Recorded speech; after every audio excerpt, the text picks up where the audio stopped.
يا نفس إن لم تظفري لا تجزعي.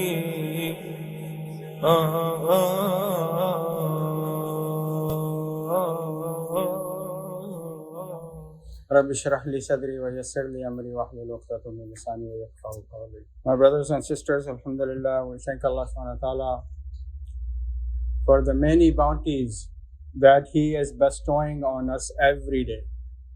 Every day we forget Him, but He never forgets us. La ilaha illallah. And His rahmah, His mercy, and His bounties are coming down every day.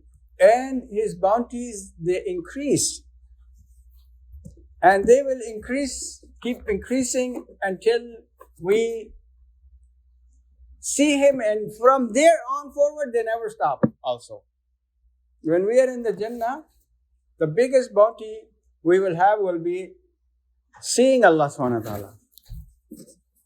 And that is not only one time. You will see Him over and over and over. Every time we go see Allah subhanahu wa ta'ala, because of His nur, our faces will become more nurani, will illuminate. The women will become more beautiful, the men will become more handsome. Because it's like, you have the effect as you go outside in the sun, you get sunburn effect. But the nur of Allah, who created the sun, imagine the nur of Allah subhanahu wa ta'ala. And when you are in front of that nur, surely that nur is going to affect you. That is Allah in Akhirah. Many of you, Allah has given tawfiq. You go to Kaaba, where Allah's rahmah is descending. You go to Masjid Nabawi Sharif, where the rahmah of Allah is descending. You go there, you see, the first time you see, the nur from there that's descending, it have an effect on you. So you see people coming back from Umrah, you see big change in them. They look different. Recently we went, alhamdulillah gave us tabiq, there are a few of us. So one of the brothers there, when we migrated from Mecca to Medina, one of the brothers over there, hey, brother, what you do? What do you do to yourself? You look different. I said, I didn't do nothing. I just visit the grave of Rasulullah sallallahu alaihi wasallam. That being there brings the best of you, my brothers. We should all make dua to Allah subhanahu wa ta'ala. Give us tawfiq to go see Rasulullah sallallahu alaihi wasallam. Many times we pass by, go to our countries, especially those countries that are around Medina. We go there and we never have this. It doesn't even come in our heart that we should even at least stop by here and continue our journey for a few days. This tawfiq from Allah, my brother. We should make dua to Allah subhanahu wa ta'ala. Alhamdulillah. So, this is the rahmah of Allah that is descending every day on His ibad.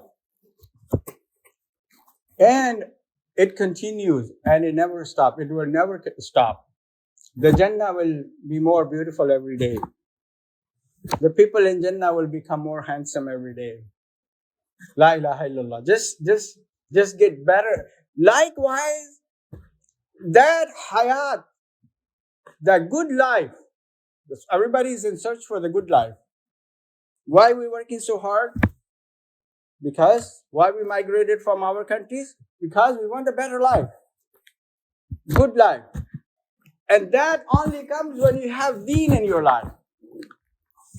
Material things will bring ease to your life, but it doesn't bring you the good life. It makes things easy for you. The material will give you a bigger house where it's easy for you to move around than in a smaller house. Things of that nature. But the beautiful life where the itmananul qalb, that only will come with the deen of Allah subhanahu wa ta'ala. And that is nowhere else. No matter where we try to find, no matter which direction we go, no matter we search the whole world and we turn every brick upside down, we'll not be able to find the peace and tranquility that comes from being closer to Allah subhanahu wa ta'ala. And that is through His deen and through the lifestyle of Rasulullah sallallahu alaihi wasallam. We all want to go closer to Allah. And there is only one way, and that is way that is shown by Rasulullah sallallahu alaihi wasallam. When we go through that door, when we follow that channel, when we take that path, inshallah, we will reach our destination and we will become the friend of Allah, Wali Allah. In this world, we can make such an effort. We are making effort, but our effort is for material things. Whereas our effort should be for akhirah. Rasulullah sallallahu alaihi wasallam, who is the beloved Nabi, has the highest level after Allah, and who is the closest to Allah. Allah is beloved, and He is forgiven, and Allah has given him bashara, glad tidings of Jannah. But still at night time, he stands up so much in front of Allah that his feet are swollen from standing in front of Allah and praying. And Allah subhanahu wa ta'ala have to tell him, he's praying so much, he's exerting himself so much in the ibadah, in the worship of Allah. His family members see. Aisha radiallahu anha sees that how, because she was with him, how he is all night. He prays, then he wants to rest, but he can't rest. He gets up and prays again. And all the family members are saying that, why are you doing so much? Where to the point where Allah had to say, Ya Nabi Allah, oh my beloved Rasul, are you going to kill yourself? So my brother, this is the effort that we should be making. This is where we should be getting tired. Not because I'm working 2 jobs and my work is so hard, at the end of the day, I'm so tired. I even miss my Isha prayer and I can't even get up for Fajr prayer. If I do get up for Fajr prayer, it's at the last minute and quickly make wudu. Forget the sunnah, I make the last 2 farad. Whereas I should be coming to the house of Allah subhanahu wa ta'ala, praying. Where I should be spending the whole night standing in front of Allah subhanahu wa ta'ala. Whereas I should be making zikr of Allah, reading Quran. We don't have time from our busy schedules. The life is so hectic. We're living in an environment where we are working like the machine. And whereas we don't have any time for the maqsad of hayat that we were sent for. Allah subhanahu wa ta'ala sent us in this world for what? What Allah subhanahu wa ta'ala is saying in the Holy Quran, that I have created jinn and insan for what? For my worship. For my worship. Now, the shaitan will say, to earn is also worship. But how much of that? And do we stop? Is breaking the amr of Allah and keep earning, is that going to be halal? Where the time for Dhuhr comes, time for Asr comes, Maghrib comes, but I'm still earning. I'm still driving my Uber. I don't have time to stop for Maghrib. I'm working, but I'm breaking the amr of Allah and I'm calling my work worship. So there's levels of worship. The faraid, the wajibat, the sunan. So this, because of our lack of knowledge of the deen of Allah, what we hear say, what we hear from here, there, we keep going. It's actually, we don't want to change. And also we see everybody doing that. Why should I be different? I see everybody running after the dollar. Why should I be different? I should be the one running. Maybe they must know something. If everybody's running that way, I should also run that way. No, my brother. We have to stop and think what Allah and His Rasul is telling us to do.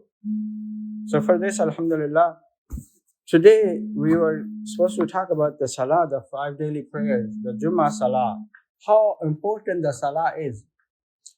I mentioned earlier, we all working for the good life.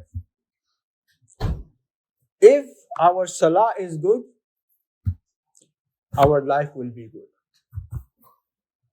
if we are particular of our salah, and the salah that is desired from if you look at the salah of Rasulullah sallallahu alaihi wasallam and Sahaba radiallahu anhu, how they, when they stood in front of Allah, they were completely cut off. They threw, when we say Allahu Akbar, we throw everything behind us. Allahu Akbar, we put our hands, we threw everything behind us. Everything of this dunya, everything of the material is behind me. Now I'm in front of Allah. And have khushu, concentration and devotion. And because you in the company of Allah subhanahu wa ta'ala, la ilaha illallah, Allah is paying attention to you now. Can you imagine? You know, we go talk to some people, our friends, when they pay attention to you, we're like, oh man, he gave me his full attention. He was very attentive to listening, attentively listening what I was saying. This is Allah. When you say Allah is paying attention to you, He is listening, He's waiting. And when you read the Fatiha, He replies. So my brother, let's at least in our lifetime have one salah like that where we feel we're in the company of Allah. That's why Sahaba radiallahu anhu, when they used to make salah, they didn't want to come out of salah. First of all, we don't want to go into salah. As soon as we are in, we're ready to jump out. We just want to go up and down, turn around. But Sahaba radiallahu anhu, when they used to be in salah, because they were completely cut off, and they could sometime, Allah would show them the Jannah in front of them. They're actually in this dunya, but in front of them there is the Jannah. If somebody shown Jannah in their salah, you think they will pay attention to what is going around them? No, they're seeing something better. So my brother, this salah, it wasn't only for the Anbiya or Sahaba or Salihin. This salah is for everyone. This type of salah, everyone can achieve. With tawfiq from Allah, making effort. It's not only meant for certain people. There are only certain people are given this. Those who make juhud, they can get this type of salah where when they are making salah, they are completely cut off from dunya and they are in front of Allah subhanahu wa ta'ala. And my brothers, you will see how Allah will shape your life. When you start paying attention to your salah, when you start becoming particular about your 5 daily prayers, and then improving the quality of your salah, then you will see Allah will automatically shape your life for you. It will bring you from zulumatu ila nur. Allah will, all these issues that we have. We're trying to solve our problems with problems. We're trying to solve the problems of the dunya with material things, with other things where they can't be solved. And they can all be solved with Allah, with amal. So that's why we have to make an effort to change our yaqeen. Change our yaqeen from mal to a'mal. Today our yaqeen is on mal. The more mal I have, the more better off I will be. It should be the more a'mal I have in my life. The more salah, the more zikr, the more good deeds I have in my life, the better my life will be. Sallallahu Alaihi Wasallam, he didn't have anything of this dunya. But he had amal. Sahaba radiallahu anhu, most of them, if you look, their lifestyle, they didn't have too much of the material thing, but what they had was connection with Allah subhanahu wa ta'ala. What they had, because they know when we have Allah, we don't need anything else.